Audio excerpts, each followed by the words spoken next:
मामला तो गांधी मैदान में ही निपटाया जाएगा।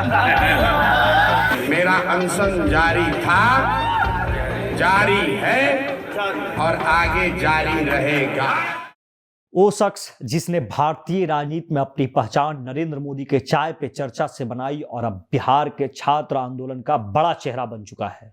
जी हां, हम बात कर रहे हैं प्रशांत किशोर की। इस वीडियो में बात करेंगे कि बक्सर से अमेरिका और अफ्रीकन देशों तक कैसे पहुंचे प्रशांत किशोर। इवेंट में काम करने के दौरान ऐसी कौन सी प्रेजेंटेशन गुजरात के मुख्यमंत्री को दी जो नरेंद्र मोदी को प्रशांत किशोर का मुरीद बना गया। 2014 के लोकसभा चुनाव में नरेंद्र मोदी के लिए न सिर्फ रणनीति बनाई बल्कि प्रचंड बहुमत भी दिलाने में मददगार साबित हुई। तो आइए शुरू करते हैं। देश के सबसे बड़े चुनावी रणनीतिकार माने जाने वाले प्रशांत किशोर का जन्म 1977 में बिहार के बक्सर में हुआ था। उनके पिता श्रीकांत पांडे एक डॉक्टर थे। पीके की पढ़ाई 10वीं तक बक्सर में हुई। मैट्रिक पास करने के बाद पीके ने पटना साइंस कॉलेज में एडमिशन ले लिया, लेकिन उनके पिता चाहते थे कि वे आईआईटी करें। उन्होंने अपने पिता को समझाया कि आईआईटी करने में 1 साल और अधिक बर्बाद हो जाएगा, इससे अच्छा है 3 साल में ही ग्रेजुएशन करके यूपीएससी कर सकता हूं।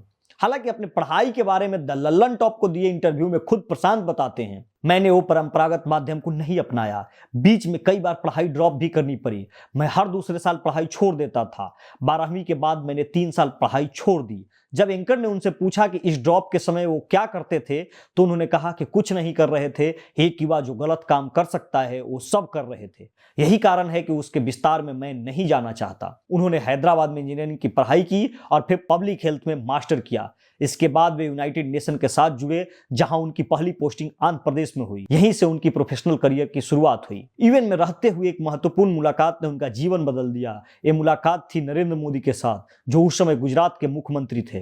प्रशांत किशोर के प्रेजेंटेशन से प्रभावित होकर नरेंद्र मोदी ने अपनी टीम में शामिल किया और यहीं से शुरू हुआ उनका चुनावी रणनीति का सफर। फिर 2014 के लोकसभा चुनाव में नरेंद्र मोदी के चुनाव प्रचार के लिए ऐसी स्ट्रेटजी बनाई कि कांग्रेस नतीजों तक दूर दूर तक नहीं दिखी। 2015 आते आते प्रशांत किशोर ने अपना संगठन इंडियन पॉलिटिकल एक्शन कमेटी यानी आईपैक बना लिया। इस संगठन ने देश भर के तमाम राजनीतिक दलों के लिए चुनावी रणनीति बनाई। बीजेपी हो, कांग्रेस, तृणमूल कांग्रेस या आम आदमी पार्टी, प्रशांत किशोर हर चुनावी मैदान में कामयाब साबित हुए। बिहार के मुख्यमंत्री नीतीश कुमार के लिए 2015 का चुनावी नारा बिहार में बहार बा, नीतीश कुमार बा प्रशांत किशोर की ही देन थी। नीतीश कुमार उस समय प्रशांत किशोर के कार्यों से इतने प्रभावित थे कि उन्होंने अपनी पार्टी जेडीयू का राष्ट्रीय उपाध्यक्ष तक की कमान पीके को संभालने के लिए दे दी थी। हालांकि पीके बाद में जदयू से अलग हो गए, लेकिन सिर्फ चुनावी रणनीति तक सीमित रहना शायद प्रशांत किशोर का सपना नहीं था। 2022 में उन्होंने अपने बिहार के बदलाव के लिए जन स्वराज पद यात्रा की शुरुआत की। इसी दौरान अपनी पार्टी जन स्वराज की भी स्थापना की।